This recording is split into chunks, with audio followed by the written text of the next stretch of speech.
Thanks, Lara. Welcome, Michelle. You're a coach, you're a psychologist. I don't have anything more to say. I think you're exactly the right person to have these following conversations, so I'll leave the stage all to you. Thank you. Hello, everyone. I'm actually pretty excited to be here today, and also very excited to tell you about the next speaker that we're going to have. He's going to tell us his story about a startup that, after it was over, it became even more meaningful. Welcome with me on stage, Chris Rain.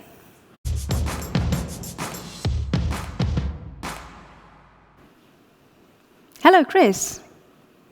Hello. It's nice to see you. How are you? I'm really good. How you doing? Good. I'm very happy to be here and also very grateful that you can have this session with us. I'm super interested after hearing that it all started out as an experiment. Like, what was the initial thought of your journey? Well, it's Sunday morning. Why did it begin? Sorry, yes, exactly, of the Hello Sunday morning. So 10 years ago, I was working for an advertising agency and through the day, and then working as a nightclub promoter by night. And, drinking's a big thing in Australia. And I was tasked to come up with a campaign to challenge young people around changing their relationship with alcohol. And nothing in the agency really kind of resonated with me as something that would change me or my friends the way that we drank. And so I decided to take a year off drinking as a social experiment and write about that experience every week by publishing a blog about what I learned, the challenges, the interesting things that might happen. And I did that for a year, and it became probably one of the most kind of interesting experiences of my life, and something that I really wanted to pursue beyond that. And so I set up a nonprofit and kind of grew a community around that. So a lot of people kind of wrote in and like, this is something that we want to do too, and organically grew. And over the next 10 years, built it into the largest online community in the world, focused on supporting people that are going through either taking a break or quitting alcohol, and providing clinical support when they need a little bit extra help. So did that for the last decade, and then left that just last year. Yeah, so you say it's a social experiment, and as a psychologist, obviously I'm super interested in also understanding, during this time period and during this experiment, what happened with your psyche? Well, in the beginning, I think, I was in my early 20s when I did it, and when I first started Hello Sunday Morning, and I thought it'd be something, I could get fitter and I could, achieve a lot of goals and things like that. But then kind of a couple of months into that experiment, I realized that, I broke up, went through a relationship breakup, my girlfriend dumped me, and I had to start dating sober again, and then dealing with the kind of awkwardness of that. And then my friends started to evaporate around me, and all the challenges that come with, the things that alcohol brings together. And it became, quite a challenging experience. But through that challenge, I think it really defined a sense of character and a kind of an edge of who I was, which I think at the heart of Hello Sunday Morning, even today, that the experiences that our organization provides really bring people to that sense of authenticity of what's difficult in life, but helping people make friends with it. And that's what I think, taking a break from drinking or quitting is always a difficult thing, but providing a way for people to do that more easily, I think, is a really helpful and important thing. Thanks for that insight. When you say difficult thing, I guess, and I'm jumping straight ahead because I think that's one of the biggest things that we can take away in the end. You also said that at some point then you left it like a year ago. And then my question would be also, how difficult was that actually for you? Because you've basically spent 10 years of your life building this organization, working on the topic. You started off with your own social experiment. You shared all these stories and experiences with others, and then suddenly it's all over. So How was that for you? Yeah, I mean, there's a lot of literature around how to get things started and how to build startups and why that's important, and not much instruction manual on how to lead things, particularly if they're going well. And so for me, I think, it was a 10-year journey. And then as I kind of came to realize that the structure of the organization, it was, had become an institution, I wasn't the best person to lead it beyond what it is as it continued to grow and consolidate. And coming to that realization, it's a big chunk of my identity. 10 years of my life was invested in this one thing. And so it was quite a difficult realization to come through. And then I started seeing a therapist. I went to see a psychiatrist, and worked with him every week. In my last year of Hello Sunday Morning, went and spoke with him. And it was quite a profound realization, not just in the process of the death of an identity in the thing that I built, but also the reasons why I started in the first place.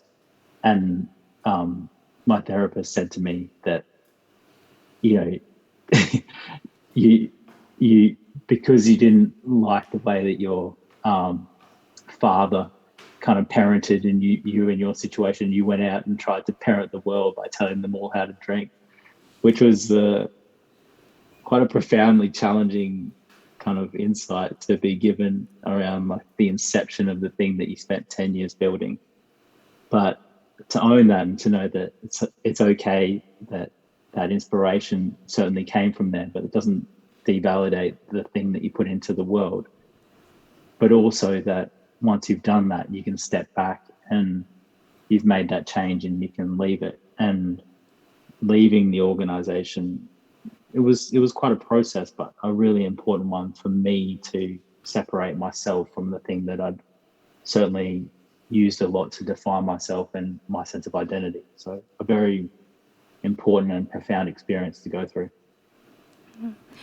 When you had also that conversation actually with your therapist, if I may ask, could you, when you do like a back review, can you find your own personality and some of the things that you call as also part of your identity within the company over the last 10 years that maybe before you did not were aware of or unaware or did not realize?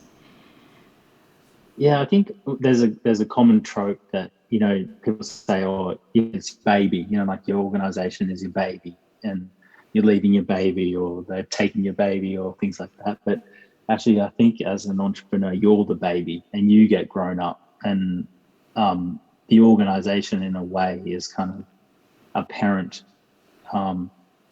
through its ability to grow you up as a man or as a woman, as a leader, whatever. And it's the best possibility that you can hope for in any organization. And I think, the experiences that I received as a result of starting and then building this thing have just been profound. I mean, I'm so incredibly grateful for the moments that I've had, but also the person that I've become as a result of doing it. It's as hard as it is at times, it's what builds your character. And for that, I'm just enormously grateful for. Yeah, when you say that, I actually always think that every high schooler, every student should at least go once to that experience of building a startup, because there's just so many things that you can learn that school would never teach you, like formal education would never teach you. What's your perspective on that point? Yeah, I mean, it's unsafe. I think like the risk of failure, there's a significant risk that you will fail, like in the face of expectation. And I think, what I found with Hello Sunday Morning was that and still going really well. It may not go forever, as in nothing is certain, but you know, it was kind of successful. But in the beginning, there was like a high risk of failure, and I love that. And now leaving that, I feel this real compulsion and drive towards new things that have that same risk, because I think that's where we're most alive, when we're on that edge of creating or building something that has, you know, ultimately may make us look silly or foolish or, you know, daft. I think that's when we really get to know ourselves and the people around us, and when things are safe and kind of stale and certain and secure and consolidated, I think, you know, for a personality like mine, it sort of, it feels stifling and not a place of great growth, and kind of depression inducing. So I think being on that edge will always be important for someone like me. Yeah, definitely. I think also it's just great to have that experience of failure, probably in a safe setting when you're younger, but at least you can, I guess, learn a lot. As you probably did not have always that safe setting, you might have even had bigger learnings. So one of my favorite questions always, like, what was the biggest learning, the biggest lesson for you personally out of the whole entrepreneurial journey up to now? Oh, it's got to be relationships. Like, I mean, when you tick off goals, and you know, you might raise money, you might hit a certain number, you might achieve a certain accolade, but it's how you feel with the people that you do it with. And I was talking to another mate of mine who he's looking for he's just started a startup and he's looking for a co-founder, and I'm like, that's the best thing you can do. Like, when I think back on my time, like having the people that I worked with and the people that I'm working with in the startups I'm doing now, like, it's really the caliber and the character of the people as we come together to build stuff. And what you end up doing doesn't really matter that much, but how you feel and how you make other people feel in those contexts, like, that's the whole point. And I think when you look at it that way, you can start something and the timing might not be great, and you can fail, but you can retain your character and relationship with those people, and that's the best thing that you can hope for. And they're choices that you can make that maintain that, whereas a lot of the other stuff is kind of out of your control. So for me, it's about relationships.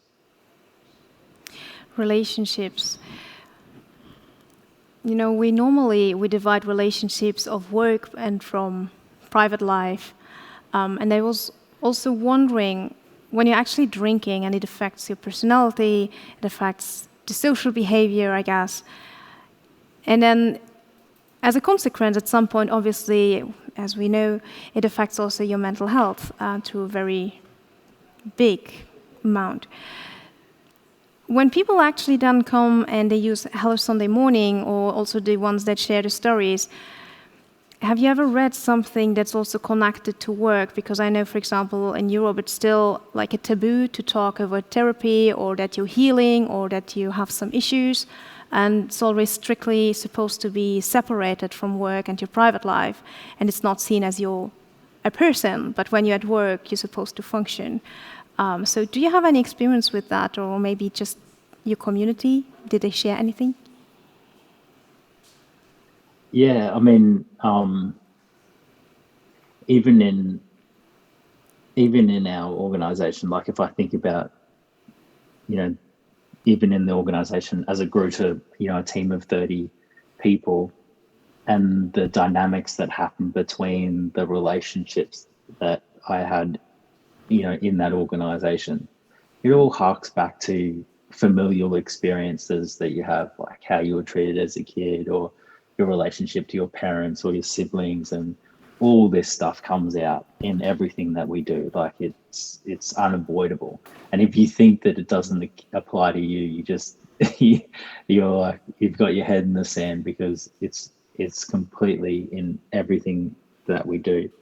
And the more that I think we're aware of it, and I think the real point and value of psychotherapy or any kind of therapy really is to provide that mirror to understand how we were hurt, how we were formed, where we came from, the stories we tell ourselves, whatever kind of modality you work with, so that when we go into work or school or friendship environments or even in our family, we understand those dynamics well and we can work with them and perhaps kind of come to some future horizon in which they're not as triggering and not as kind of challenging. And so for me, I think investing in therapy and in whatever form it is incredibly valuable, and it has been for me, and something that I'm really passionate about in a personal and also in a work context too.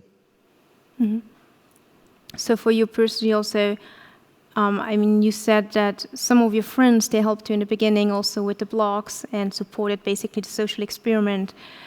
Did you receive from your surrounding in general a good support? Have you faced, because I know for many entrepreneurs, they say, it's the saying that you're only an entrepreneur the moment when, you have your surrounding facing you saying it's a stupid idea to go being independent, create your own business, you should do something stable.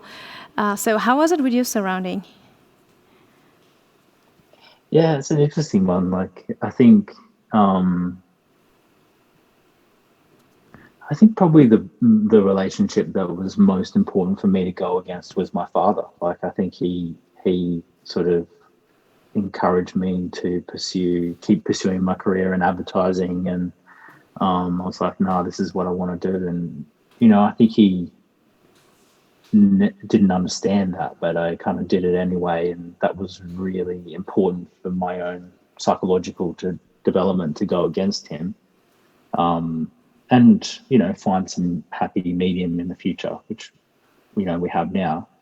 But then I think in my friendships, like in terms of my relationship with alcohol, I think just taking a break from drinking for a lot of them was kind of interesting and engaging, but for a lot of them was sort of challenging. Doing anything that's countercultural is a bit challenging. And even for me today, like I drink now, and when one of my friends says I'm not drinking, I like have this kind of cultural reaction to it, like, oh, I can't, we're not going to be on the same page kind of thing, and I have to overwrite that. So it's a very human experience. It's not that they're bad people. It's just that's what the culture is.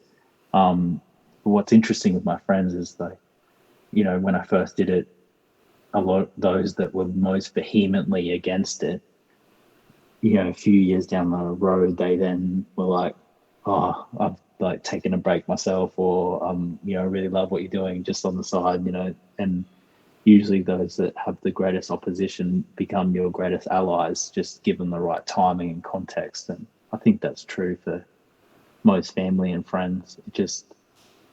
You just have to have the courage of your own convictions to pursue the path, and the righteous path that you think is for you, and do that, and then people come around in the end, or they don't, and that's all right. Oh, thanks for sharing that. Also, when you say, for most people that I know that take a break at some point and they say like, yeah, I stopped now drinking for some time, but then you see them, for example, smoking more or eating more sugar. So it's just moving from one addiction to another addiction, basically. How did you deal with that personally? Did you have like these moments shifting towards something different where you're aware of it, or was there any process going on? Still to this day, like that's always a thing. Like addiction, to be addicted is human. Like it's such a human part, a natural part of our lives. Like I don't think we ever escape that. And we're always leaning into the edge of that. Because I look at my life now, I'm addicted to work. Like I love my work, but it's a thing that I'm really driven by. And it's not there's no answers to it. I think it's more like you just keep asking the questions and adapting, and there's no like some hallowed sober space in which you're not addicted to anything in your life. Like you can be addicted to sobriety too. It's life isn't as simple as that, I think. But I do think, as Rilke says, like you've got to live out the questions. You have to just every day look yourself in the mirror and ask, like, what kind of life do you want to live today? And if it's not the one that you find you really want to live, then make a small change or make a big change. And I think it is only through that reflective process that really we find the greatest meaning. And but yeah, I think it's sort of it's impossible to live a life without any kind of vice or addiction. Yeah. But you can try. Yeah, you also said then you look in the mirror and you ask yourself also, who do I want to be and do I like myself, basically? And you probably know the term anxiety, right? When you're drinking alcohol, you're super fine, and then when you have the hangover, there's this part of anxiety also coming up. In these moments where you're also standing in front of the mirror and having these conversations, and if so, what kind of conversations? Well, imagine if you spent 10 years telling people to not drink and you wake up hangover, like what kind of hangover that is, which I've had a few. And I mean, you kind of have to do your best to be as compassionate as you can to yourself and to other people. And I mean, I'm just a human and people are just doing their best. And, you know, we look at people that are going through their challenges. If it's not a challenge we have, it's so hard to understand. We don't understand when we see someone addicted to a certain drug or like a certain, gambling or something, it's like we don't understand the accoutrements of everything they're doing. Is sort of like weird. But when you're in it, like, and you're plugged into that, like it's another thing and it's relative to the person. And so I think applying that same logic, as a person, first and foremost, you're just doing your best, like, and it's all right. Like, it's okay. You don't need to be perfect, and it's okay to start again tomorrow. And I think that's important for me, and important for any of the work that I do that's at the heart of it. But it's often hard to. It feels more comfortable to try and be perfect and to be an ideal person. And probably, it was always like a thing through my years at Hello Sunday Morning and, garnering media profile around that. It became easier to be more of a parent than the child, but I'm always going to be both. Good. This is going to be already my last question, unfortunately, because we're a bit short on time, but I really enjoy talking to you. And if there's one thing, or it's more a request, what would you say to the audience, to our entrepreneurs, founders, the ones who want to be a founder, the ones who deal with perfectionism or any kind of addiction? Do you want to share anything specific with them?